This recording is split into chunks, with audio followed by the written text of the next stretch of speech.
Now, following reports on a pledge made by the Revenue, Mobilization, Allocation and Fiscal Commission in Nigeria to review the nation's revenue sharing formula before the end of 2013, we have Bismarck Rewane, CEO of Financial Derivatives, in the studios today to give us his thoughts on this development, which I understand, Bismarck, is not as straightforward as many people may think. Thank you so much for joining us. So, first of all, maybe we should, especially for the sake of our viewers, explain this whole dilemma around revenue sharing in Nigeria. Of course, Nigeria is an oil-producing country, but the money has to go around all the states, doesn't it? Yes. Basically, I think the word revenue sharing is a misnomer. The word is revenue allocation. Right. Revenue sharing looks like there's a loot that robbers want to come and share. But revenue allocation means that you're allocating resources that have been generated by the country. So the bottom line is that you want states and federating units to generate as much revenue as they can. Right. And all of that goes into the Consolidated Revenue Fund. For the government, And then the Consolidated Revenue Fund is shared in a particular formula. Right. And that is what we call the revenue allocation. And right now we skew towards the oil-producing countries. No, not really.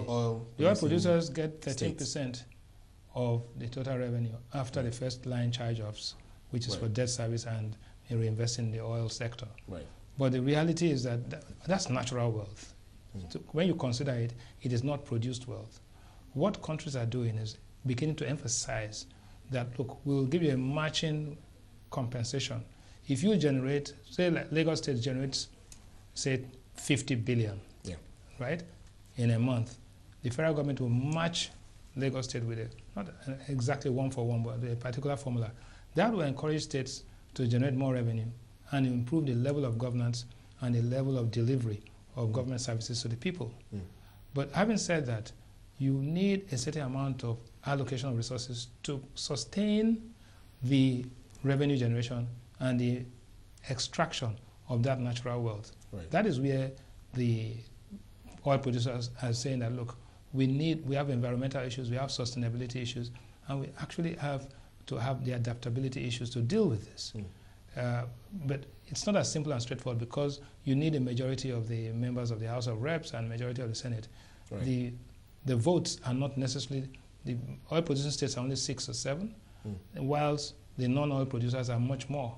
Right. So you need to align interests with what you can call the common goal. Right. However, having said that, what Nigeria faces in 2013 is more of a declining revenue scenario where those revenue, that shortfall in revenue to expenditure has to be funded by way of either external borrowing, domestic borrowing, multilateral donor reliance, and to a large extent, increasing the tax base. Right. So in other words, you're saying that we have a deficit. Oh yes, definitely. And the deficit is expanding because oil prices are actually declining. Right. But I mean, some people argue that oil prices are still well over 100. But your production is down. I think that is the big issue. I think almost over 27%. Right. So your revenues are likely to decline by as much as 23 to 24%. But what's the likely impact on the states, particularly those that are not producing oil, that depends, or rather that not have as much internally generated revenue as the likes of Lagos and Rivers?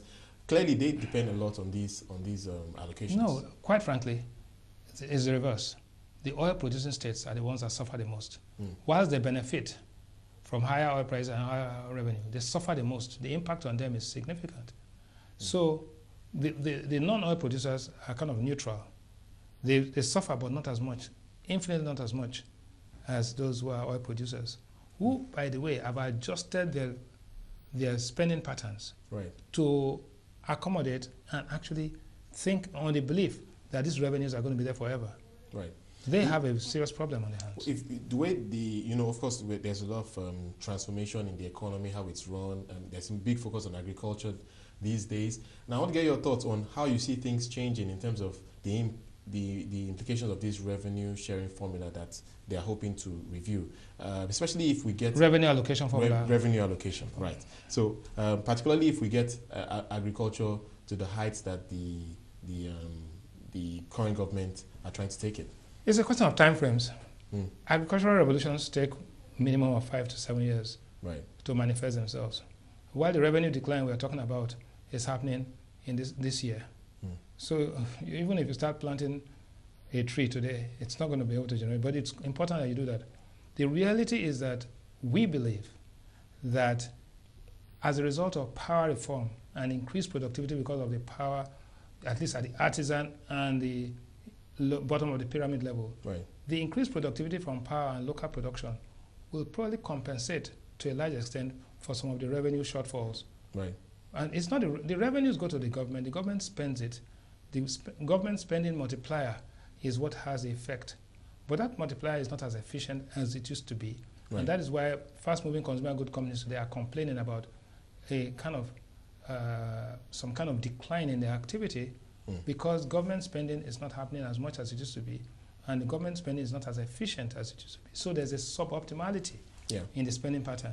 Right. Now, this will be made up by the increase in productivity from power, which is not going to happen this year anyway. I would just want to get your thoughts The on power that. reform is going to kick in. In reality, you'll begin to see this by 2016. But are you one of those that believes that the impact could be as much as 3 percentage points bump in GDP growth? It's going to be more than that. I think it will go about 5 or 6%. Right. But not, I'm talking about 2016.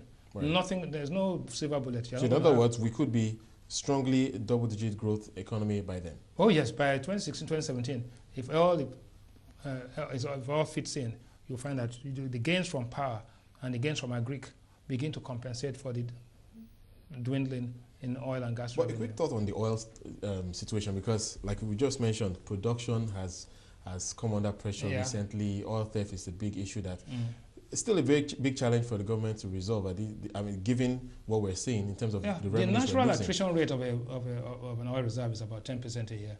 Right. If you're lucky, maybe 8% or something.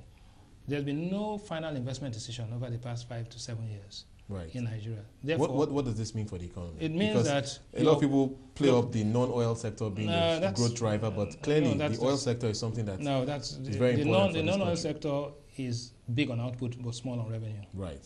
So oil price. And it's likely to stay that way for the. For some time. Oil prices have gone up by over 1,000% from 1998 to where we are. They were $10 in 1998. We are now $105, $117, now $105 a barrel. Gas is doing the same. Therefore, oil is significant and absolutely critical to the Nigerian economy. But the reality is that these changes are taking place. They are slow, but they are also sustainable on these other areas. So what the Nigerian economic managers have to deal with is the fact that they need to have a plan B for declining oil revenue, also for declining oil production. Right.